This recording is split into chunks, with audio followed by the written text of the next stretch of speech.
कि फीफा कोशिश कर रहा है कि वो किसी तरीके से इन 2 कंट्रीज़ को ले आए।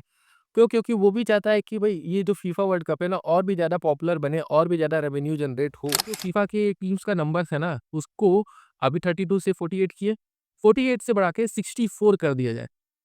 64 आप सोचिए कितनी ज़्यादा टीम्स हो जाएँगे आप। Hello some well played sports. तो भाई हम लोग as a Indian football fan हमेशा सोचते रहते हैं, भाई ड्रीम करते रहते हैं कि इंडिया फीफा वर्ल्ड कप कब जाएगी। हुँ, और हम लोग ये ड्रीम नहीं कर रहे हैं अभी। फीफा भी ड्रीम कर रही है कि इंडिया और चाइना वर्ल्ड कप में कब रेगुलरली खेलेंगे। क्यों?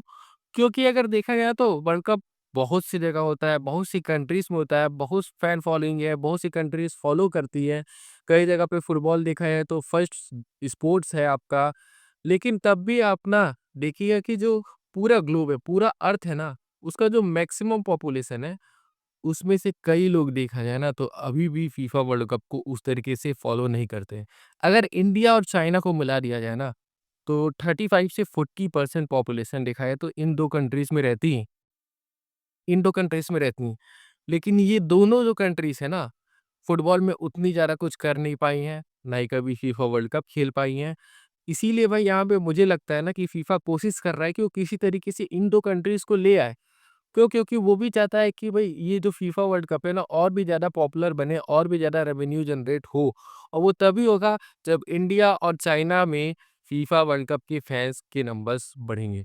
अगर आप एक एज़ एग्ज़ाम्पल ले लोगे, क्रिकेट आपका देखिए, क्रिकेट आपका चल कैसे रहा है? क्रिकेट बस चल रहा है इंडिया, पाकिस्तान, बांग्लादेश, श्रीलंका की वजह से।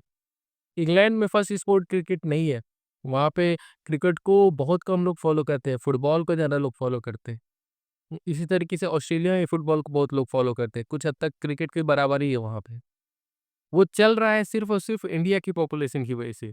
तो वही मेरे हिसाब से फीफा भी यही सोच रहा होगा कि किसी तरीके से इंडिया और चाइना को लेके आए। लेकिन हम लोग क्या है, हम लोग तो भाई परफ़ॉर्मेंस देना जानते नहीं है। चाइना तो तब भी कुछ कोशिश कर रहा है, इंडियन फुटबॉल तो और भी घटिया है।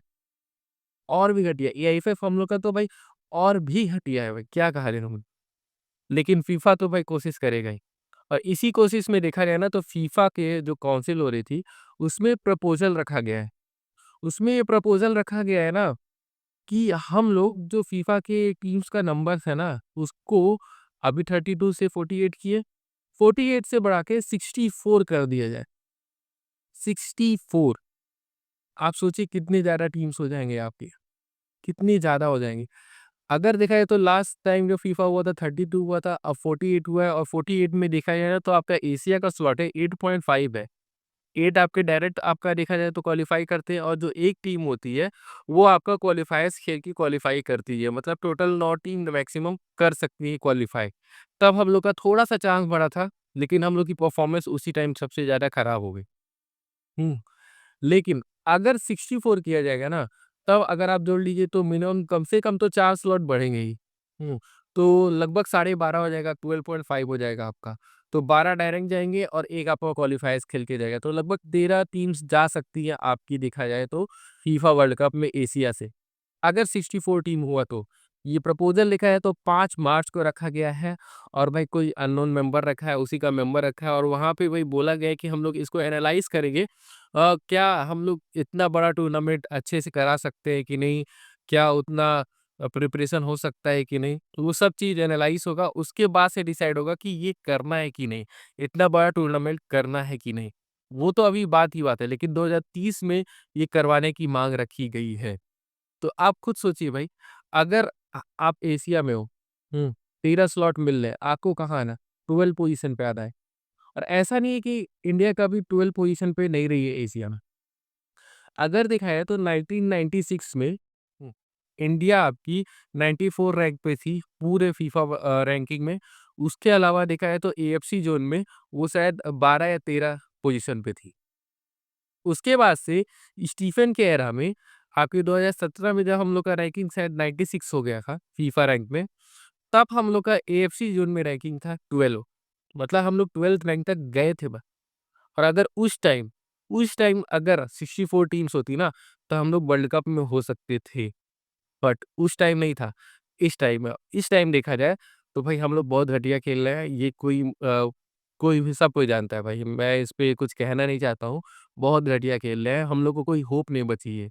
लेकिन ये एक होप दे रहा है बस।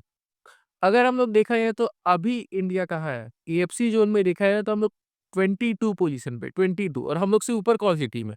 ऊपर हम लोग के देखा जाए तो है आपकी north Korea, Lebanon, Vietnam, Kyrgyz Republic, Tajikistan. यहाँ तक तो हम लोग टीम्स को हरा सकते हैं भाई। उसके अलावा उसके ऊपर है पैलेस्टीन, फिर थाईलैंड आती है, थाईलैंड को भी हम लोग एक बार बीट कर चुके हैं, फिर सीरिया है, चाइना है और 12 पोज़ीशन पे आपकी बहारीन, उसके बाद से 11 पे ओमान। तो अगर देखा जाए तो हम लोग 12 और 13 पोजीशन तक पहुँच सकते हैं अगर स्टीफन वाला एरा आ जाए तब। हम लोग उस टाइम चाइना से लेवल में खेलते थे भाई। हम लोग चाइना के साथ ड्रॉ कर रहे थे उस टाइम मैचेस और थाईलैंड को भी हरा दे रहे थे। वो सब चल रहा था हम लोग का स्टीफन के एरा में। अगर हम लोग किसी तरीके से वो एरा भी वापस ला दिए ना, तब भी हम लोग का चांस बन जाएगा अगर फीफा 2030 में 64 टीम्स का हो जाएगा। 2030 में नहीं बनेगा, 2034 में बनेगा, लेकिन हम लोग को उस लेवल तक आना पड़ेगा पहले। लेकिन उसके लिए भाई आपकी एआईएफएफ को कम से कम बेसिक वर्क करना पड़ेगा। प्रफुल्ल पटेल जो थे आपके, वो कम से कम बेसिक वर्क कर रहे थे, लेकिन अभी जो हम लोग के एआईएफएफ प्रेसिडेंट है कल्याण चौबे, उनको बेसिक काम भी नहीं आता है, उनको कोई समझ भी नहीं है। वो सिर्फ़ और सिर्फ़ आए इंडियन फुटबॉल को बर्बाद करने के लिए और वो हर दिन यही कोशिश कर रहे हैं कि कब कौन-सी चीज़ बेची जाए और पैसा लिया जाए और निकला जाए। वही चल रहा है बस। फ्रेंचाइज़ी सिस्टम लाना, आई लीग को हटाने की कोशिश करना, ये सब चीज़ इंडियन फुटबॉल को मारने के लिए किया जा रहा है। वो सब आपके कलेजा जॉब कर रहे हैं। अब वो जानबूझ के कर रहे हैं कि नासमझी में कर रहे हैं, ये वही बता सकते हैं। लेकिन उनकी वजह से हम लोग फँसे हुए हैं। मेरा तो होप है भाई, अगर 64 टीम हो जाएगी तो इंडिया के पास बहुत ही ज़्यादा अच्छा चांस बन सकता है। बहुत अच्छा चांस बन सकता है और अगर हम लोग एक बार आपके 12 पोज़ीशन तक पहुँच चुके हैं, तो दोबारा भी पहुँच सकते हैं। 12th से देखा जाए तो 10th जाना मुश्किल था। जब हम लोग का 8.5 स्लॉट था और हम लोग कह रहे थे कम से कम 10th रैंक पे आना पड़ेगा, तब मुश्किल था। क्योंकि उसके बाद से फिर देखा जाए तो जॉर्डन जैसी टीम आने लगती है, तो वो मुश्किल है। लेकिन 12th और 13 पोज़ीशन पे आना मुश्किल नहीं है भाई। वहाँ तक तो हम लोग आ चुके हैं और फिर आ सकते हैं। तो देखते हैं, आगे चल के इंडिया कैसी परफ़ॉर्मेंस देती है, क्या इंडिया की परफ़ॉर्मेंस सुधरती है कि नहीं? वैसे अभी होप नहीं है मुझे और क्या आने वाले समय में वर्ल्ड कप में 64 टीम्स खेलती हैं और अगर खेलती हैं, तो इंडिया के कितने चांसेस बनते हैं भाई, आपके उस वर्ल्ड कप में खेलने के? इन सभी चीज़ों को हम लोग देखेंगे भाई आगे फ्यूचर में। आपके क्या थॉट्स हैं भाई? हुँ, क्या हम लोग कभी भी स्टीफन कोर्सेटाइन के एरा में कम से कम 2017 वाला जो हम लोग का रैंकिंग है, कभी भी वापस ला सकते हैं? क्या वापस उस रैंक पे पहुँच सकते हैं? बस हम लोग को उतना चाहिए बस। क्या उतना कर सकते हैं? हम लोग कमेंट करके ज़रूर बताइएगा। और अगर ये वीडियो आपको पसंद आया हो तो इसे लाइक ज़रूर करिएगा और चैनल को सब्सक्राइब करना ना भूलें।